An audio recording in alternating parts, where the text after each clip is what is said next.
નમસ્કાર વિદ્યાર્થી મિત્રો.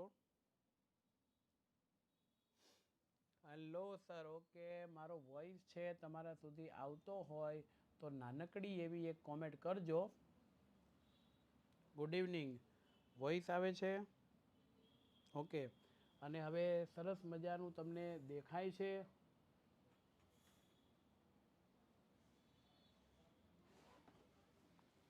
ઓકે, વોઇસ આવે છે, દેખાય છે. અને હવે આપણે સરસ મજાનું શરૂ કરવા માટે જઈ રહ્યા છીએ. અક્કડ બક્કડ બંબે બો 80 90 પૂરે 100. હા, ઓકે. ચાલો, દેખાવાનું બરોબર, સંભળાવાનું બરોબર હોય તો કોમેન્ટ બોક્સની અંદર ઓકે લખી દો, એટલે મને ખ્યાલ આવી જાય કે આ બધું બરોબર છે અને હવે મને કોઈ જાતની તકલીફ નથી. ઓકે ઓકે, કોઈને કંઈ તકલીફ નથી, એટલે હવે આપણે ટેન્શન લેવાની કોઈ જરૂરિયાત નથી. ઓકે. મારે અટકી અટકીને અવાજ આવે છે. બધાને અટકી અટકીને અવાજ આવે છે?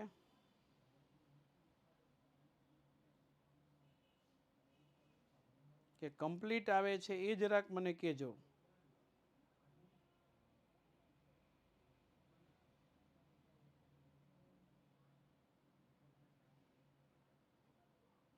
કમ્પ્લીટ આવે. ઓકે, મોટાભાગના વિદ્યાર્થીઓને વોઇસ કમ્પ્લીટ આવે છે. Ready ready. તો જે વિદ્યાર્થીને થોડી ઘણી તકલીફ હોય એ વિદ્યાર્થીઓ ખાસ બધા ધ્યાન રાખે કે તમારે ગભરાવાની જરૂરિયાત નથી. એક વખત એપ્લિકેશનમાંથી બહાર જઈ અને પાછા એન્ટ્રી કરો એટલે થઈ જાય. અથવા તો એવું બી બની શકે કે તમે કોઈ પણ પ્રકારે એપ્લિકેશન છે, પેલું શું કહેવાય, નવું વર્ઝન આવે એટલે એને અપડેટ, ઘણાએ અપડેટ ન કર્યું હોય તો પણ આવું થતું હોય છે. હા હા, અપડેટેડ. ચાલો. તો હવે બધાને ઓકે હોય તો ઓકે લખી દો, એટલે બહુમતી જેની હોય એની આપણે સ્ટાર્ટ કરી દઈએ છીએ અત્યારે. ઓકે, રાઈટ છે, બરોબર છે, ઓકે છે. અને દિલ થમા કે બેઠીએ, अब हम आपके सामने आए हैं और लाए हैं बेहतरीन नज़ारा. ये મિત્રો, પ્રકરણ નંબર 18 વન્ય જીવન છે, એની આપણે ચર્ચા કરીએ છીએ. અને આ જે વન્ય જીવનવાળું ચેપ્ટર છે એ ખૂબ મહત્ત્વનું અને ઇઝી છે. લગભગ આપણે એક જ વખત વાંચીએ ને ત્યાં જ એ આવડી જાય ને એવું છે. રેડી? તો એક જ વખત વાંચીએ અને આવડી જાય એવા પ્રકારનું આ છે, એટલે આપણે બરાબર એમાં ધ્યાન રાખવાનો પ્રયત્ન કરીશું. ચાલો, સૌથી પહેલું તો અહીંયા એ છે કે વન્યજીવો પરના જોખમ પર નોંધ લખો. આ પૃથ્વીની સપાટી, અને પૃથ્વીની સપાટી ઉપર વન્યજીવોનું જોખમ છે. મારી દ્રષ્ટિએ 4 ગુણની અંદર આપણને પૂછી શકાતો ખૂબ જ ઇમ્પોર્ટન્ટ એટલે જ આપણે આઈએમપી એને કહીએ છીએ. આ આઈએમપી પ્રશ્ન છે. રેડી? તો આજના આ આઈએમપી પ્રશ્નની અંદર આ બધા વિદ્યાર્થીઓ ધ્યાન રાખશો એવી અપેક્ષા. સૌથી પહેલું કે મિત્રો, આ વન્યજીવોનો જોખમ ઊભું થયું, વિનાશ થવાનું, આ બધા કારણો કેમ આવ્યા? તો આ બધા જ કારણો આવવા માટેનું જે કારણ છે એ એક એવા પ્રકારની પરિસ્થિતિ છે કે જે મારે તમારી સામે રજૂ કરવી છે, અને એની વાત અહીંયા આપણને આપી છે. જોઈએ એટલે ખાસ ધ્યાન રાખશું આપણે. સૌથી પહેલું તો એ છે કે આધુનિક યુગમાં માનવીની લોભ લાલચ અને વિકાસ. જોજો, લોભ લાલચ એટલે શું? આપણે મકાન જોઈએ, આપણે ફર્નિચર જોઈએ, આપણે ફળ ફૂલ જોઈએ, આપણે અનાજ જોઈએ, જોઈએ ને આવું. તો અહીંયા લોભ લાલચને કારણે અને વિકાસની અડફેટે આવવાથી, વિકાસની અડફેટે એટલે શું થાય? ની સાથે ટકરાવવું, એને કહેવાય અડફેટે. આપણે વિકાસ કરવો છે તો આ વન્ય પ્રાણીઓ, જંગલ, આ તે બધું શું આવી ગયું? અડફેટે આવી ગયું છે. અને અડફેટે આવી ગયું છે એટલે આ તકલીફ સર્જાય છે. એટલે જુઓ, તે માટેના કારણો તપાસીએ તો સમજાય છે કે જંગલ વિસ્તારની સતત થઈ રહેલા ઘટાડાથી વન્યજીવો તેમના કુદરતી આવાસ ક્ષેત્રને ગુમાવીને નિરાશ્રિત બની રહ્યા છે. નિરાશ્રિત એટલે શું? આશ્રય સ્થાન વિનાના. આપણે જેમ ઘરમાં રહીએ છીએ એવી જ રીતના વન્ય પ્રાણીઓ ક્યાં રહે છે મિત્રો? જલ્દી જલ્દી જવાબ આલો, જલ્દી જલ્દી જવાબ આલો, આલો આલો આલો. યસ, વન્ય પ્રાણીઓ છે જંગલની અંદર રહે છે. जंगल जंगल बात चली है पता चला है अरर अरर, जंगल जंगल बात चली पता चला है, चड्डी पहन के फूल खिला है फूल खिला है. એટલે આ અહીંયા છે, એટલે કુદરતી આવાસો ગુમાવે. ઘણી વખત જંગલ પણ હોય, બરોબર હોય, પણ તો એનો શિકાર થતો હોય, અને એનો શિકાર થતો હોય શા માટે? વન્ય પ્રાણીઓનો શિકાર થાય. પરીક્ષામાં પૂછાય કે ભાઈ 2 માર્ક્સમાં વન્ય પ્રાણીઓનો શિકાર શા માટે થાય છે? વન્ય પ્રાણીઓનો શિકાર શા માટે થાય છે? તો પહેલું, ખાલ એટલે ચામડું, માંસ એટલે માંસાહારી લોકો છે આ પ્રાણીઓનો શિકાર કરીને ભોજન મેળવતા હોય છે. પણ હું તો કહું કે કુદરતે આપણને આટલું સારું પ્રકૃતિનું તત્વ, અનાજને, કઠોળને, શાકભાજીને આપ્યું છે, તો એ ખાવામાં કોઈ પેલું નથી, બરાબર છે, એ ખાવું જોઈએ. વાળ મેળવવા માટે, એના દાંત મેળવવા માટે, હાથીના દંતશૂળનો ઉપયોગ ચૂડો બનાવવા માટે થાય, બંગડીને એવું બધું બનાવવા થાય, બરાબર છે, તો એ છે. એના વાળ, એના હાડકાં મેળવવા માટે શિકાર થાય છે, આ મોટી સમસ્યા છે, બરાબર. બીજું, પાલતુ પશુઓનો ચરાણથી. જંગલની અંદર તમે તમારા પાલતુ પ્રાણીઓને ચારવા માટે જાઓ છો, તો ત્યાં જે તૃણાહારી પ્રાણી છે, તૃણાહારી પ્રાણી એટલે કેવા? તો કે જે પ્રાણીઓ ઘાસ ખાય છે તે.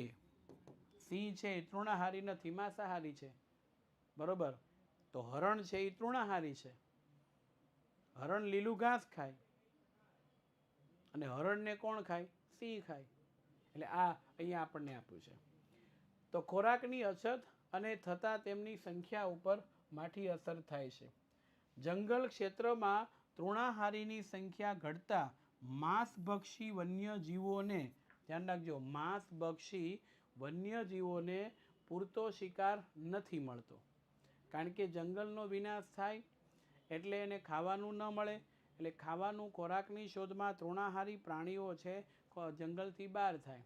એટલે હવે માંસાહારી પ્રાણીઓ કોનો શિકાર કરે છે? તૃણાહારી પ્રાણીઓનો. અને એ જે તૃણાહારી પ્રાણીઓ છે એમનો શિકાર કરે છે, તો એ તૃણાહારી પ્રાણીઓ છે એ ઘટે એટલે માંસાહારી પ્રાણીઓને ખોરાક ન મળે. એ ખોરાકની શોધમાં જંગલ વિસ્તારમાંથી આવા રેસિડેન્ટ વિસ્તારમાં, ગામની અંદર જતા રહે છે. એટલે આ સૌથી મહત્વનું છે. પૂરતો શિકાર ન મળે તે સ્વાભાવિક છે. તેથી ખોરાકની શોધમાં એ માનવ વસ્તીમાં આવી ચડતા પશુઓનું મારણ કરે છે. પાલતુ પ્રાણીઓ, તમે ઘણીવાર સાંભળ્યું કે સિંહ છે ગામમાં ઘરી ગયો, પાલતુ પ્રાણીઓ ગાય હોય, ભેંસ હોય, બળદ હોય, નાના વાછરડા હોય, એના ઉપર એટેક કર્યો હોય, બરોબર છે. એટલે આ મુદ્દો અહીંયા આપણને આપવામાં આવે છે. હા મિત્રો, જાન્યુઆરી સુધીનો સિલેબસ છે, એટલે આ પાઠને પણ મેં આવરી લીધેલો છે, એટલે તૈયારી કરજો, બરાબર. કારણ કે 2 ફાયદા છે. અત્યારથી તૈયારી થઈ જાય તો આપણી જે પરીક્ષા છે, આ બરાબર છે, અને એમાં પણ મદદ થાય, અને તમારી સ્કૂલની એક્ઝામમાં પણ ફાયદાકારક જ છે ને, આ નુકસાની તો નથી. ઓકે, એટલે આ જરા ખાસ. એટલે એ પશુઓનું મારણ કરે છે અને આ રીતે એને હેરાનગતિ થાય છે. બીજું, આવા પ્રાણીઓ પાછા માનવ વસાહતો તરફ આવી જતા હોય છે, જ્યાં રેસિડેન્ટ એરિયા છે, મનુષ્ય વસવાટ કરે છે ત્યાં, અને વન્યજીવોને માનવી સાથે સંઘર્ષથી સંજોગો ઊભા થાય. જો સંઘર્ષ એટલે શું થાય? ઝઘડો, યુદ્ધ, એના સંજોગો ઊભા થાય છે. અને એ યુદ્ધ અને એના સંઘર્ષો વન્યજીવોને મોતને મુખમાં લઈ વળી વન્યજીવોના આવાસમાં પહોંચતી પ્રદૂષણની ઘાતક અસર થાય છે.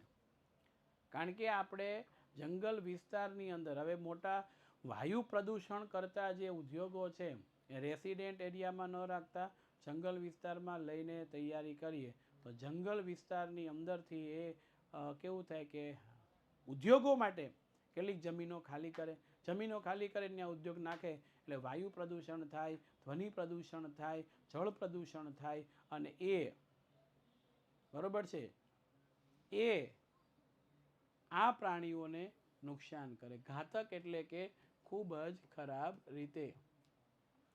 આ ઉપરાંત વન ક્ષેત્રમાં થતી માનવ પ્રવૃત્તિઓ છે એનાથી જીવો ઉપર માઠી અસરો પડે છે.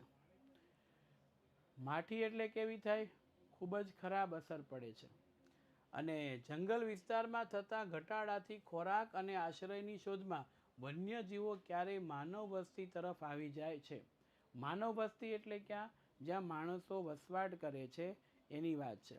સર 6 પાઠ ચલાવો છો? ના ના ના, છઠ્ઠો પાઠ તો આના પછી આ પૂરો થાય ને પછી આપણે છઠ્ઠો લઈશું. હવે જો બાકી કેટલા રહ્યા? એક તો છઠ્ઠો રહ્યો, પછી 7મો રહ્યો, બરોબર, 12મો રહ્યો, 19મો, 20મો, હા 21મો છે એ અડધાની શાળામાં છે ને અડધાનામાં નથી.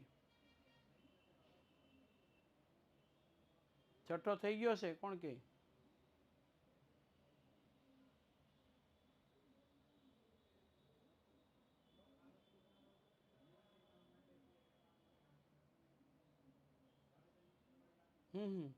એ આવરી લેવાનો પ્રયત્ન આપણે છઠ્ઠાનો કરશું. ઓકે, ચાલો. એટલે હું પૂછ્યું કોણ કે બાકી છે ને. ચાલો આગળ ધ્યાન. જંગલોના વિસ્તારમાં થતા ઘટાડાથી ખોરાક અને એના આશ્રયનો મિનિંગ થાય રહેઠાણની શોધની અંદર વન્યજીવો ક્યારેય માનવ વસ્તી તરફ આવી જાય છે. બરોબર છે? 1945 થઈ ગયો છે? મને બાકીનો વેમ છે. થઈ ગયો? ઓકે, તો કેટલામાં બાકી રહ્યો? 7મો એક જ બાકી રહ્યો ને, એટલે ઇતિહાસ પૂરું, પછી 12મો એટલે રાજનીતિ શાસ્ત્ર પૂરું,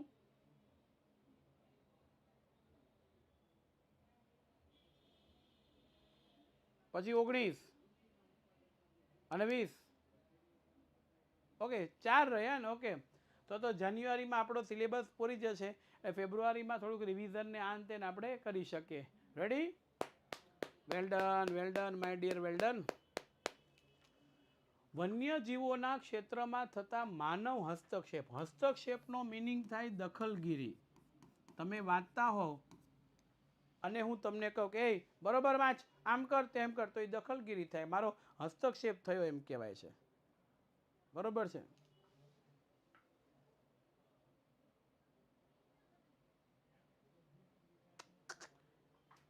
21મો પાઠ એડ થયો, હવે 22મો પણ એડ થયો. 10મા ધોરણની અંદર એ છે, તમારે ક્યાં 9મા ધોરણમાં છે? એવી કોઈ ઓફિશિયલ નોટિસ નથી. અને કોઈને 21મો અને 22મો ના પાઠ બધા એડ થયા હોય તો એની મને PDF મોકલજો ને. 21મો તો છે, 22માં એડ થયું છે તે આમનામ કરશો તો 50 પાઠે પુગાડી દેશો યાર તમે. ચાલો, તો માનવીની હસ્તક્ષેપ અને તેમની સાથેના અથડામણ. અથડામણ એટલે શું થાય? ઝઘડો. બરોબર છે? કારણ કે સિંહ શિકાર કરવા ઘૂસી જાય, બધા લોકો એના ઉપર હુમલો કરે, એ મુદ્દો અહીંયા થાય. તેવી ઘટનાઓ વન્યજીવો માનવ રોષનો ભોગ બની જીવ ગુમાવે છે. પછી વાહન ચલાવતા હોય તો એના અડફેટે ચડી જાય. બરોબર છે? તો એ મુદ્દો છે. 22મો પાઠ તમારે એડ થયો હોય તો એ તમારી જાતે તમારે કરવાનો રહેશે, હું કરાવવાનો નથી, કારણ કે ઓફિશિયલી કોઈ નોટિસ નથી. એટલે તમારા પાઠમાં તમને પૂછાવાનો હોય તમારે જાતે કરવાનું રહેશે. બરોબર?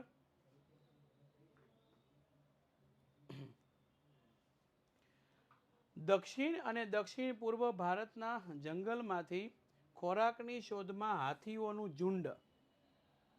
ઝુંડ એટલે હાથીઓનો મોટો સમૂહ કૃષિ વિસ્તારમાં આવી ભારે ઉત્પાત મચાવે છે. ઉત્પાત એટલે શું? નુકસાન કરે. આમ તો ઉત્પાત એટલે તોફાન થાય. હાથીનું ઝુંડ આવી જાય, ખેતરમાં ઘૂસી જાય, ગમે એમ ખાઈ જાય, ગમે એમ ફેંદી જાય, આવું થાય ને. સર તમે મને કેવી રીતે જોડી છે? જોડી છે, જાડી કોણ છે? તમે શું કહેવા માગો છો? મને કંઈ ખબર નથી સર. કોને મને કેવી રીતે જોડી છે? મેં કોની સાથે કોને જોડ્યું? ચાલો અહીંયા ધ્યાન. અને સૌથી મહત્વનું, સૌરાષ્ટ્ર અને દક્ષિણ ભારતમાં દીપડાઓના હુમલા થવાની શરૂઆત થઈ. ગુજરાતના ઉત્તર પૂર્વના વન વિસ્તારની નજીક કે વનમાં રીંછ દ્વારા માનવને ઈજા પહોંચાડવાની કે માનવીને મારી નાખવાની પરિસ્થિતિ પણ ઊભી થઈ. બરોબર છે?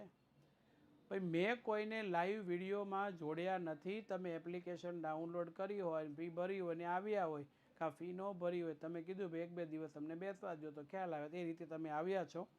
હું કોઈને લાઈવ લેક્ચરમાં જોડતો નથી. બરોબર? તોથડામણ થાય એટલે માનવીને મારી નાખવાની ઘટના છે એ અહીંયા થાય.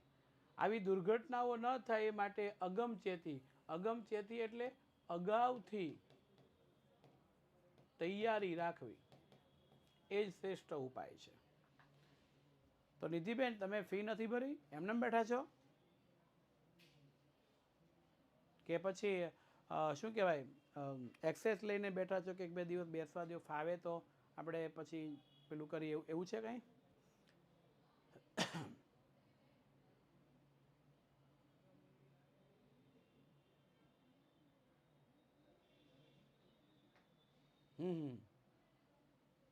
ટ્રાય કરવા. ઓકે, એટલે તમે એવું કહ્યું હોય તો હું હમણાં કહીને બંધ કરાવી દઉં છું. બરોબર છે, તમારે જોડાવું નથી તો ચાલો. હવે અહીંયા આપણને આપવામાં આવ્યું છે આવી દુર્ઘટનાઓ ન થાય તે માટે અગમચેતી તૈયારીના ભાગ સ્વરૂપે આ કામ કરું. તો અગત્યનો સવાલ આપણો પૂરો થયો. અને આવે વન્યજીવ સંરક્ષણના ઉપાયો. 10મા ધોરણની અંદર પણ આપણને આ પૂછાય છે.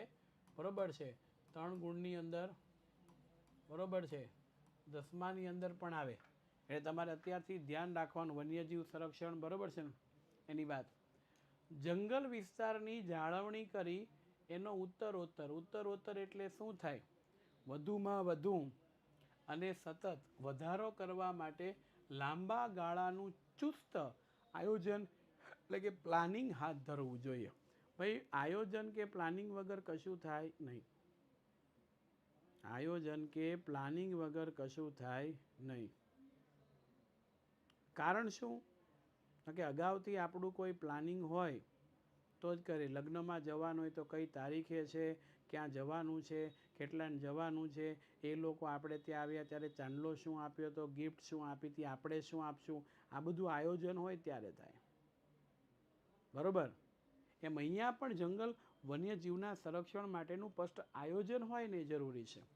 જંગલ વિસ્તારો અને વન્યજીવોના સંરક્ષણાર્થે વધારે સખત કાયદાકીય જોગવાઈઓ અને ચુસ્ત અમલીકરણ માટે આપણે સૌએ પ્રતિબંધ થવું જોઈએ. ચુસ્ત એટલે શું થાય ખબર છે? ચુસ્ત અમલીકરણનો મિનિંગ થાય કડક રીતે અમલ કરવો. કડક રીતે અમલ કરવો એને શું કહેવાય? ચુસ્ત અમલીકરણ એને કહી શકાય છે. અને વિવિધ સામાજિક સ્વૈચ્છિક સંગઠનોએ આ બાબતની ટોચની અગ્રતાઓ ગણી જનજાગૃતિના કાર્યક્રમો કરવા જોઈએ. જનજાગૃતિ એટલે શું? લોકોમાં જાગૃતતા આવે એવા પ્રકારના કાર્યો સૌથી પહેલાં કરવા જોઈએ. સેવ એનિમલ હોય, સેવ વોટર હોય, સેવ જંગલ હોય, આ બધું આપણે કરીએ. ખાલી આપણે સેવ ગાંઠિયા, સેવ પૂરી, સેવ કાલુપુરી આવું નહીં. બરોબર? હા, એટલે બધાને બચાવવાની વાત કરી. અને એના માટે લોકોમાં જાગૃતતા આવે, જનજાગૃતિ, લોકોને સમજાવવા, જાગૃત કરવા કે ભાઈ આ બધું અટકાવો. બરોબર છે, એ યોગ્ય નથી. બીજું, શાળામાં શીખવાતા પાઠ્યક્રમ. પાઠ્યક્રમ એટલે કે અભ્યાસક્રમ. આ તમે અત્યારે જે ભણો છો એની અંદર આપણે આવ્યું અભ્યાસક્રમમાં આ બધી સમસ્યાઓ શું છે, કઈ રીતના છે. એટલે તમે શું કર્યું? એમાં ધ્યાન રાખ્યું. તમે મોટા થાવ, સમજણા થાવ ત્યારે આવું ન કરો એ ધ્યાન રાખવું અને એ સમાવીને ભાવિ નાગરિકોને જાગૃત કરવા. તમે ભાવિ નાગરિક છો. 18 વર્ષ તમારા પૂરા થાય એટલે તરત જ તમે મતદાન કરશો, વોટિંગ કરશો. આ બધી વસ્તુઓ છે અહીંયા આપણને આપી છે. બીજું, કોઈ વિકાસ યોજનાના અમલીકરણ પૂર્વે તેમને પર્યાવરણીય અને જીવસૃષ્ટિ ઉપર પડનારી વિવિધ અસરો તપાસવી જોઈએ. બરોબર છે. ચુસ્ત એટલે કડક, કડક રીતે અહીંયા લખ્યું છે. બરોબર છે. હજી તમે 15 વર્ષના છો, 16 વર્ષના થાવ, 17, 18, મતદાનનો અધિકાર, તમે ભારતના એક નાગરિક થાવ છો. તમારામાં જાગૃતતા હોવી જોઈએ. એટલા માટે કીધું કે ભાવિ નાગરિકો માટે થઈ અને ઉપયોગમાં લેવું. પછી જંગલ વિસ્તારની બહાર આવેલા મોટા વૃક્ષોને કાપતા અટકાવવા જોઈએ. જંગલના વૃક્ષોને કાપવા ના પડે તો હવે શું કરીએ? જંગલની બહાર હોય એને આપણે ધનાધન બોલાવી દઈએ. રસ્તામાં નડે છે, જમીન ઉપર દોષ થઈ ગયું છે, મકાન બનાવવું છે, આવું પણ. એટલે આ નહીં. અને તેના પોલાણો અને ડાળખીઓ અનેક પક્ષીના માળા બને. પોલાણ એટલે શું? જંગલ હોય, વૃક્ષ હોય, એનું જે થડ હોય છે એની અંદર પોલું પોલું પોલું એટલે ભાગ કરી અને એમાં પક્ષીઓ રહેતા હોય છે. અને બીજું કે એમાં માળા બનાવતા હોય છે. તો વૃક્ષોને તમે કાપી નાખો, સામાન્ય તો આવું થતું હોય છે. બરોબર. જ્યાં પાણી ભરાયું હોય ને જળ પ્લાવિત કહેવાય. યાયાવર, યાયાવરનો વિવિધ થાય, વિવિધ જાતના જળાશ્રયી એટલે જળને કાંઠે વસતા પક્ષીઓને જરૂરી પરિવેશ એટલે કે તળાવો જોઈએ. ખેતર શેઢાની તળાવડી, ખેતર હોય ને એની ફરતે બોર્ડર હોય, થોડીક ઊંચી પાળી જેવું, એને શેઢો કહેવાય. એમાં જળ પ્લાવિત વિસ્તાર, વેટલેન્ડની જાળવણી કરવી જોઈએ. તમારા ગામમાં, શહેરમાં તળાવ હોય તો એ, અને ગામમાં જે ખેતર હોય ખેતરમાં તળાવ, ખેત તલાવડી કહેવાય. છેડા ઉપર પાણી ભેગું થયું હોય તે, અને એ તળાવડી. જળ પ્લાવિત વિસ્તારમાં જાળવણી કરવાની વાત આપણને આપવામાં આવી છે. પરવરિશ એટલે ધ્યાન રાખવું, પાળવું, જાળવણી કરવી જોઈએ. સક્રિયપણેનો મિનિંગ થાય સતત કાર્યરત રહેવું પડે. સક્રિયતાનો મિનિંગ થાય કાર્યરત.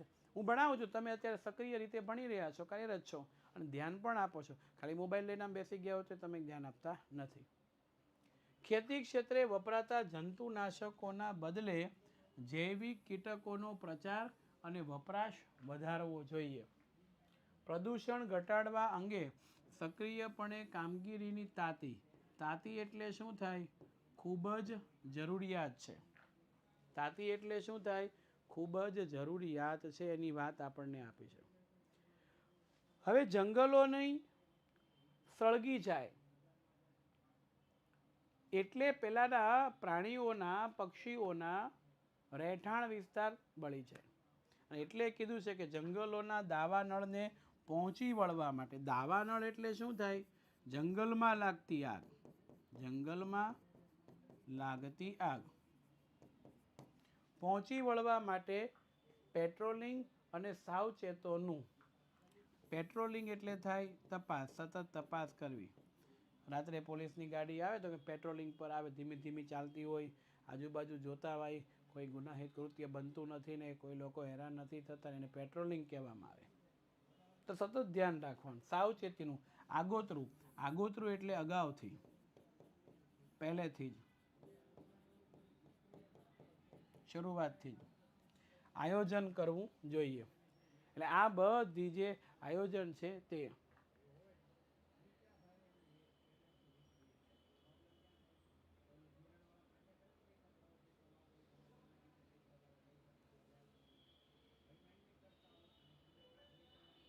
રેડી? હવે આગળ વન્યજીવ સંરક્ષણ માટે લેવાયેલા પગલાં. 10મા ધોરણમાં 9મા પ્રકરણની અંદર આ પાછું આવશે. બરોબર છે? તો હવે બરોબર ધ્યાન રાખજો, 4 ગુણની અંદર કે 3 ગુણની અંદર આ પૂછી શકાય. આ ખૂબ અગત્યનું એટલા માટે છે કે આવતા વર્ષે પણ આવે છે. આપણા દેશમાં પરા પૂર્વજથી જ વન્યજીવોના સંરક્ષણના કાયદા આવ્યા છે. એક આ યાદ રાખજો, મૌર્ય યુગના મહાન રાજા સમ્રાટ અશોક એમના સમયમાં વન્યજીવોના સંરક્ષણ અર્થે કાયદા બન્યા હતા કે કોઈ પણ વ્યક્તિ છે ગમે તેમ એનો શિકાર કરી શકે નહીં. મૃત થઈ ગયેલા પ્રાણી હોય, કુદરતી રીતે મૃત થઈ ગયેલા હોય એવા જે પ્રાણીઓ છે એ પ્રાણીઓનું ધ્યાન રાખવાનું અને એ પ્રાણીઓના ચામડાનો હાડકાનો ઉપયોગ કરો, પણ ચામડું હાડકું મેળવવા માટે શિકાર ન કરો. બહુ પસ્તાથી એમણે કર્યું. મૌર્ય યુગ મૌર્ય વંશ છે, એનો સમયગાળાની વાત કરે. ચંદ્રગુપ્ત મૌર્ય થઈ ગયા ને એ વખતની વાત છે, મહારાજ સમ્રાટ અશોક થઈ ગયા. આપણે ત્યાં નાગરિકોની મૂળભૂત ફરજો, ચાલો મને કહો નાગરિકોની કેટલી ફરજો છે? 6. અને રાજનીતિના માર્ગદર્શક સિદ્ધાંતોમાં પણ એની વિગતોને સમાવેશ કરવામાં આવી છે, એટલે કોઈ જાતની તકલીફ ન પડે એ ખાસ ધ્યાન રાખો. અને ભારતીય વન્યજીવ બોર્ડ, આ ભારતીય વન્યજીવ બોર્ડ છે ને એ એક આખી કમિટી છે અને કમિટીની ભલામણ અનુસાર સંસદે વન્યજીવ સુરક્ષાનો અધિનિયમ બનાવ્યો છે. વન્યજીવ સુરક્ષાનો અધિનિયમ કાયદો કર્યો છે. હવે દેશમાં 2014ની સ્થિતિએ જો જોવા જઈએ તો ભારતની અંદર 503 અભયારણ્યો છે, 102 રાષ્ટ્રીય ઉદ્યાન છે અને 14 આરક્ષિત ક્ષેત્ર છે. જો આ બધું છે ધોરણ 10ની અંદર પણ પૂછાય છે અને એની અંદર પણ આવે છે, બરોબર. જે પૈકીના 22 અભયારણ્યો અને 4 રાષ્ટ્રીય ઉદ્યાન ને 1 જૈવ આરક્ષિત ક્ષેત્ર ગુજરાતમાં છે, બરોબર છે.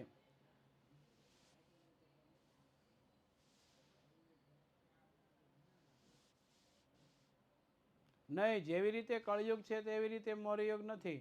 કળયુગ, સતયુગ, દ્વાપર એ ભારતના જે પ્રાચીન ગ્રંથો લખાણા છે એના અનુસંધાનમાં છે, વેદો પુરાણો છે એના અનુસંધાન. અને મૌર્ય વંશ છે, ચોલ વંશ છે, ચાલુક્ય વંશ છે, મુઘલ વંશ છે, આ જે રાજાઓ થઈ ગયા ને એનો સમયગાળો છે, બરોબર છે.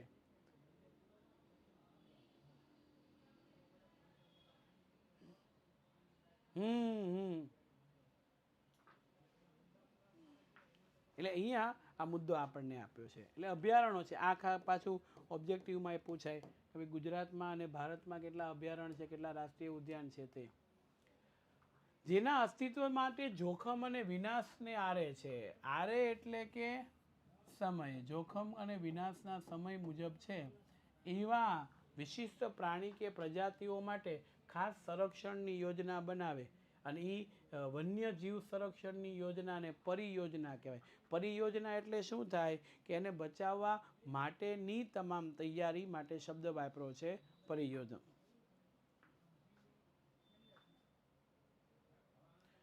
ભારતના નાગરિકોને મૂળભૂત કેટલા હકો મળે છે દીકરા? 11 કે 6?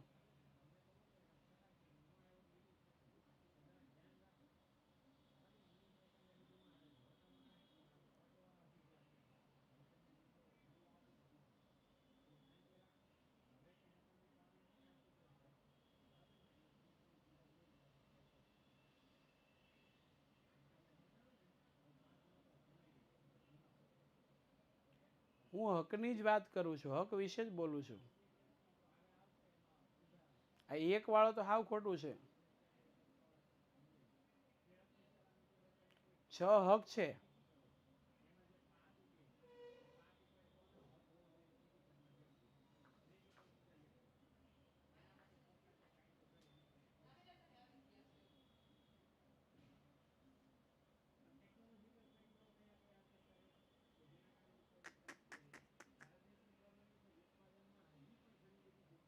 મૂળભૂત હકો 6.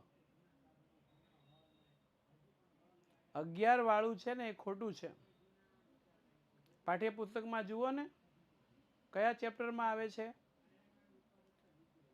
9મા ચેપ્ટરની અંદર આપણે શોર્ટમાં ભણી ગયા, એનું પાછું વિગતવાર ચર્ચા એ 8મો ચેપ્ટરમાં કરતા, ખબર છે? 9મામાં વિગતવાર. આ કોઈ બરોબર છે?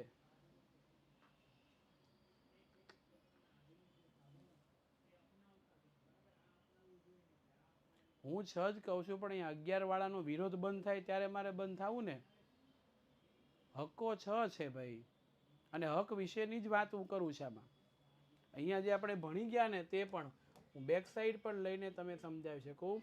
નાગરિકોને મૂળભૂત ફરજો તો હક વિશે બન્યો તો મૂળભૂત હક્કો કેટલા છે? બરોબર છે, 6.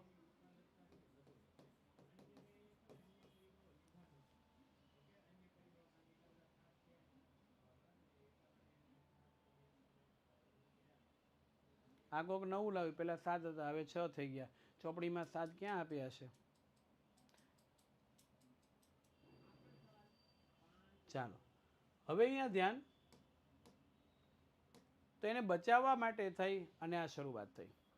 તો આ જે પરિયોજના છે ને, પરિયોજના એટલે પ્રોજેક્ટ ટાઈગર, આમાંની કોઈ એક પરિયોજના તમને ગુણ 2માં પૂછાશે. ઓકે, આઈએમ દેશમાં વાઘની ઘટતી જતી સંખ્યા અને શિકારના ભયને સાથે આ પરિયોજનાથી, વાઘ પરિયોજના, કારણ કે વાઘની સંખ્યા ઘટે છે. અને આ પરિયોજનામાં 1973માં 9 આરક્ષિત વિસ્તાર, આરક્ષિત એટલે સ્પેશિયલી વાઘના રક્ષણ માટે રાખ્યા હોય તે, એમાં બીજા વન્યજીવો પણ હોય, પણ જે વિનાશના આરે છે, જેની સંખ્યા આંગળીના ટેરવે ગણી શકાય એટલી છે, એવા પ્રાણીઓને બચાવવા માટે થઈ આવી યોજના આપવામાં છે. રેડી? એ મુદ્દો અહીંયા છે. તો અહીંયા સાથે અમલમાં મુકાય અને એ અંતર્ગત એને મુજબ આજે 48 વિસ્તારમાં હાલ આવરી લીધા છે. 48 જેટલા જૈવ આરક્ષિત ક્ષેત્રો એવા છે કે જે વાઘના સંરક્ષણ માટે રાખ્યા છે. બીજા પ્રાણીઓનું પણ રક્ષણ થાય, પણ વાઘ મુખ્ય હોય છે. એટલે આ મુદ્દો આપ્યો છે. બીજું, સિંહ પરિયોજના, જંગલનો રાજા હે સિંહ, અને એની વાત આપણને કરી 2 ગુણમાં.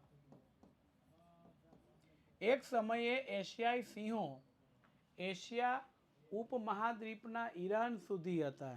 એટલે આખા એશિયા ખંડમાં હતા, નામ ઠેઠ તમે જો ઈરાનના જંગલો સુધી હતા. પછી ધીમે ધીમે શિકાર વૃત્તિ થઈ, ક્યાંક શોખને ખાતર શિકાર થયો, ક્યાંક કોઈ રીતે શિકાર થયો, અને તેમાં વિનાશની હાલ માત્ર સૌરાષ્ટ્ર અને દ્વીપકલ્પના ગીરના જંગલમાં થયો. બરોબર છે? સૌરાષ્ટ્રની અંદર એટલે દક્ષિણ ભારતનો દ્વીપકલ્પ કહેવાય, કારણ કે દક્ષિણનીમાં 3 બાજુએ શું છે? પાણી છે, અને એક બાજુએ જમીનથી ઘેરાયેલો છે, એમાં પૂરતા સીમિત રહ્યા છે. એક તબક્કે આ વિસ્તારમાં અસંખ્ય માત્રા એટલે કે 100થી પણ નીચે આવી ગઈ હતી. 100 કરતાં પણ ઓછા ગીરના જંગલોમાં હતા, એની ગણતરી થઈ. સીમિત એટલે એના પૂરતા. બરોબર છે? એ ગણતરી થઈ તો કે 100 જેટલા છે. હવે એનો વિકાસ કરવો, એને વધારવા માટે શું કરવું? વિકાસ અને વધારો કરવા માટે એશિયાઈ સિંહોના સંરક્ષણ માટે 1972માં આ યોજના શરૂ કરવામાં આવી હતી. અને આ જે યોજના છે એ યોજના નામ આપ્યું સિંહ પરિયોજના. ભારતના રાષ્ટ્રીય મુદ્રા છે એની અંદર 4 સિંહો છે ને, એ 4 સિંહોની આકૃતિ છે.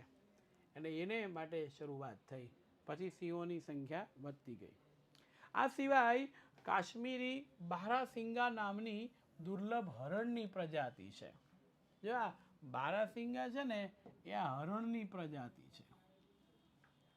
હંગુલ પરિયોજના એ પ્રાણીઓ માટે, ખારા પાણીના મગરમચ્છ માટે મગરમચ્છ પરિયોજના, અને ભારતીય ગેંડાના સંરક્ષણ માટે ગેંડા પરિયોજના, હિમદીપડા હિમાલયમાં રહેતા એના માટે હિમદીપડા યોજના પણ મુખ્ય ગણી શકાય.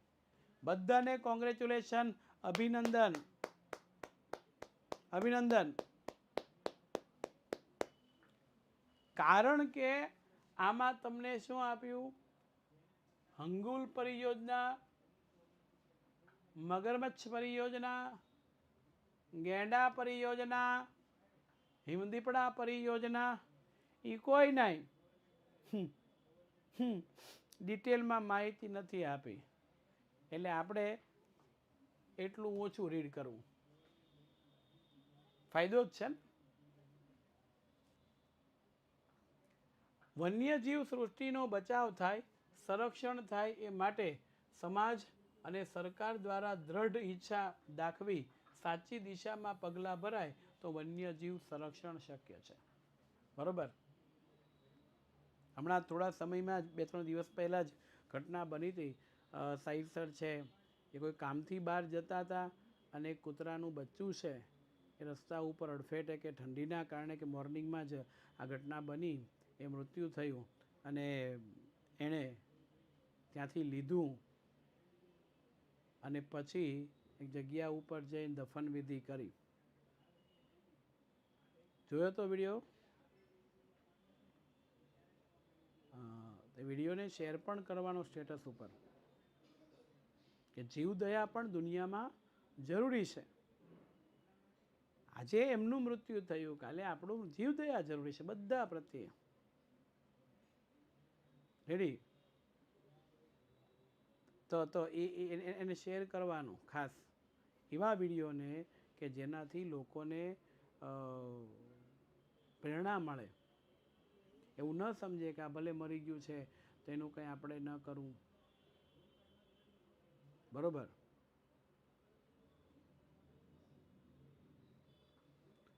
હવે વિકાસની સાથે સાથે પર્યાવરણના જનતા જે છે એ પર્યાવરણની જતનનો મંત્ર સિદ્ધ કરવા આપણે સૌએ પ્રતિજ્ઞાબદ્ધ પ્રયાસો કરવા પડશે. પ્રતિજ્ઞાબદ્ધ એટલે શું? એક પછી એક લોકોએ આપણે પ્રતિજ્ઞા લેવી પડશે જેના કારણોસર આપણે ચોક્કસ પ્રકારનું કાર્ય કરી શકીએ. એટલે આ મુદ્દો આપણને આપવામાં આવ્યો છે. રેડી? અને હવે તમે જુઓ, આ એક કોષ્ટક છે. ઓકે?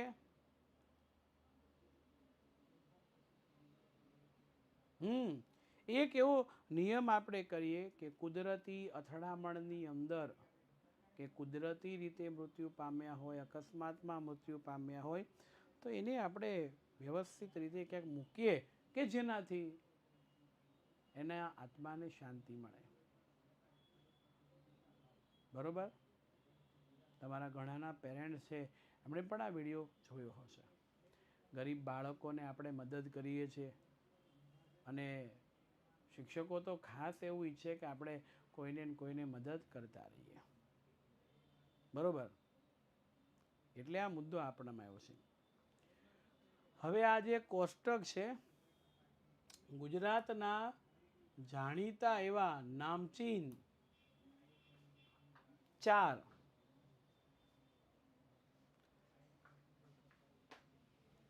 રાષ્ટ્રીય ઉદ્યાનો આપ્યા છે. એમાંથી હું તમને કહી દઉં, ગીર અને દરિયાઈ રાષ્ટ્રીય ઉદ્યાન આ બે 10મા ધોરણની અંદર આવશે.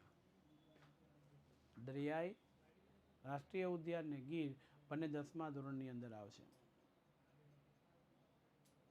રેડી? હવે જોઈએ આપણે આમાંથી શું પૂછાય. તો કહી દઉં, આમાંથી તમને ક્યારેક ઓબ્જેક્ટિવ પ્રશ્નની અંદર પૂછાય છે. કારણ કે આટલું જાણવું ગમશે એવું અલગથી કોષ્ટક આપ્યું છે. એટલે એમાંથી ખાલી જાણકારી માટે હોય, પણ કોઈ પેપર સેટ કરનાર વ્યક્તિ પેપર સેટર હોય એવું સેટિંગ કરે, એમાંથી આ પ્રમાણે મૂકે અઘરું થોડુંક કરવા માટે. તો આ બે વસ્તુ, એમાંય ખાસ કરીને ગીર છે એના ઉપર ખાસ ફોકસ કરવું. 1975ની અંદર ગીર રાષ્ટ્રીય ઉદ્યાનની સ્થાપના થઈ. 258.71 ચોરસ કિલોમીટર છે અને જુનાગઢ જિલ્લાની અંદર આવ્યું છે.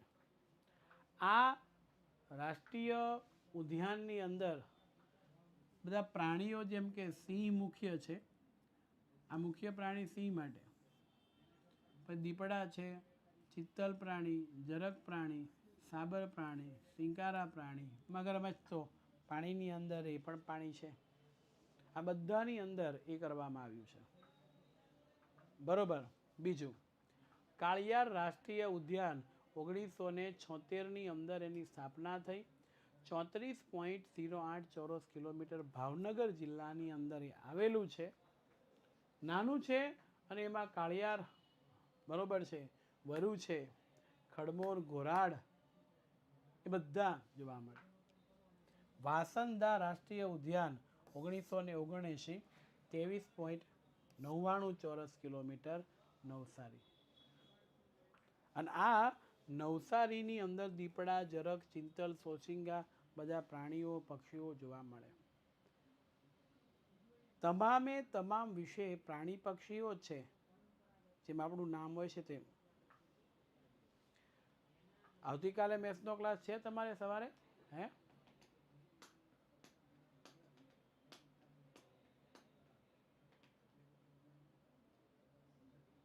ઓકે. હા હા. દરિયાઈ રાષ્ટ્રીય ઉદ્યાન 1982ના સમયની અંદર 162.89 ચોરસ કિલોમીટર. આજે છે ને અત્યારે 8:15 આજે છે. હું તમને પૂછું, મને નથી ખબર. હા, તો આજે તમે જાઓ તો સાહિલ સરને થેન્ક્સ કહેજો કે સાહિલ સર આવી સામાજિક પ્રવૃત્તિ તમે કરો છો, એક જીવદયા તમે સાચવો છો, એ માટે તમારો ખૂબ ખૂબ આભાર. કચ્છનો અખાત અને જામનગરની વચ્ચે આ આવ્યું છે સમુદ્રી ઘોડો, પેલું બિલાડી ટાઈપનું પાણીમાં રહેતું હોય તે, coral, jellyfish, octopus, oyster, dolphin, dugong, આ બધું એમાં જોવા મળે. પણ જોડકાવાળા સવાલમાં ઓબ્જેક્ટિવની અંદર આ અહીંયા ગીર ક્યાં આવ્યું? જુનાગઢમાં. કાળિયાર રાષ્ટ્રીય ઉદ્યાન ભાવનગર, વાસંદા રાષ્ટ્રીય ઉદ્યાન નવસારી, દરિયાઈ રાષ્ટ્રીય ઉદ્યાન કચ્છનો અખાત જામનગર. કચ્છનો અખાત જામનગર બેની પાસે. એટલે હા, એમની સાથે બીજા હતા એ ભાવિન સર હતા. બરોબર છે. એ જે આપણા ઓનર છે એની વાત આપણને આપી છે, એટલે એ હતા. ઓકે, બીજા જે હતા એની વાત છે. હા, ભાવિનભાઈ બોલાવો. ભાવિન સર બોલાવો તમે. ભાવિનભાઈ બોલાવો.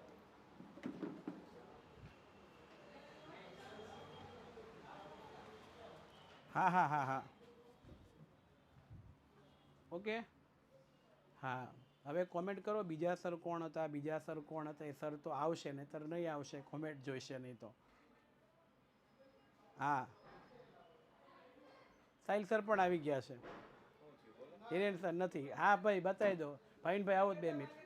જો આ સર હતા કે નહીં? ક્યાં સાંભળો ને તમે બંધ થાવ. હતા કે? ઓકે છે. ઓકે, બરોબર છે. જે નવા સ્ટુડન્ટ છે ને એ ઓળખતા નહોતા. એટલે અમારે પ્રાણીઓનો પાઠ ચાલે, જીવદયા વિશેની જીવદયાની વાત હતી. તો ક્યાંક આપણે આવું જોઈએ છીએ તો એ પ્રાણીઓને એમને આત્માને શાંતિ મળે માટે એ કૂતરાનું ગલુડિયું તમે લીધું, એની દફન વિધિ કરી. તો આ વિદ્યાર્થીઓ જોવા માંગતા બીજું કોણ હતું એ જે નવા હતા. અને સાહિલભાઈ જે છે એ તો મેં વાત કરી હમણાં, બરોબર. એટલે મુદ્દો આખો એ છે કે જીવદયા પણ હોવું જોઈએ, એ આપણા માટે છે. એટલે જે નવા જોડાયેલા હતા ને, હમણાં 1-2 દિવસમાં જોડાયા હોય, કોઈ 1-2 દિવસ જોવા આવ્યા હોય, નિધિબેન જેવા બરાબર ભણાવે છે કે નહીં એવું, તો એ લોકોને બતાવી દઉં ને હું. ઓકે, સરસ સરસ. એટલે સ્ટેટસ ઉપર તમે વિડીયો રાખો ને તો બીજાને પ્રેરણા મળે, અને એ વસ્તુ છે. રેડી? ચાલો, ફરી વખત આપણે અહીંયા ફરી વખત શું આમાં નામાં આપણે આ કમ્પ્લીટ કરશું. ઓહ,